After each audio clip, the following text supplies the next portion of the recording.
सध्या महाराष्ट्रात एक गोष्ट खूप गाजतेय ते म्हणजे मुख्यमंत्री माझी लाडकी बहिणी योजना। मागच्या व्हिडिओमध्ये ही योजना नक्की काय आहे, यासाठी कोण पात्र आहे कोण अपात्र आहे हे आपण जाणून घेतले। या व्हिडिओमध्ये योजनेचा फॉर्म कसा भरायचा ते जाणून घेऊया। यातला पहिला टप्पा असा आहे की प्ले स्टोअर मध्ये जाऊन नारी शक्ती दूत ऍप इन्स्टॉल करा। इन्स्टॉल झाल्यावरती ऍप ओपन करा। टप्पा क्रमांक 2 ऍपचा सेटअप। स्क्रीनच्या डाव्या बाजूला स्किप पर्याय दिसेल, त्यावर क्लिक करा, त्यामुळे तुमची इंट्रो स्किप होईल। मग तुमचा मोबाईल नंबर टाका, ऍक्सेप्ट पर्यायावर क्लिक करा आणि मग लॉग इन करा। मोबाईलवर आलेला OTP टाकून कन्फर्म करा। प्रॉम्प्ट झाल्यानंतर अलाउ पर्यायावर क्लिक करा। त्यानंतरचा तिसरा टप्पा आहे वैयक्तिक माहितीचा।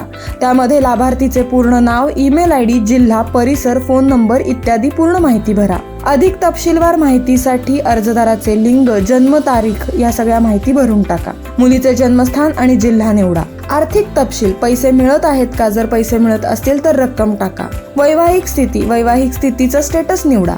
सगळे डॉक्युमेंट्स अपलोड करा। आधार कार्ड, डोमेसाईल प्रमाणपत्र, जर नसल्यास जन्म प्रमाणपत्र, मतदार ओळखपत्र किंवा 15 वर्ष जुनं रेशन कार्ड अपलोड करा। टॅक्स प्रमाणपत्र, जर नसेल तर पिवळे किंवा केशरी रेशन कार्ड अपलोड करा। टप्पा 7 बँक तपशील, बँकेचे पासबुक ऐच्छिक आहे पण हवे असल्यास अपलोड करा। KYC कन्फर्मेशन, लाईव्ह फोटो या पर्यायावर क्लिक करा। पासपोर्ट फोटो अपलोड करू नका। अधिसूचना स्वीकृत करा। आधार कार्ड अधिसूचना स्वीकृत करा। अंतिम टप्पा माहिती तपासा, सर्व तपशील आणि डॉक्युमेंट्स तपासा। फॉर्म सबमिट या पर्यायावर क्लिक करा। OTP कन्फर्म करा। सबमिशन यशस्वी, तुम्हाला पुष्टीकरण कोड दिसेल आणि तुमची अर्ज स्थिती सुद्धा दिसेल। अर्ज स्थिती नारी शक्ती दूत ऍप मध्ये अर्जाच्या स्थितीची माहिती मिळवा। अशाच नवनवीन माहितींसाठी सबस्क्राईब, लाईक आणि शेअर करा स्विफ्ट अँड लिफ्ट मीडिया।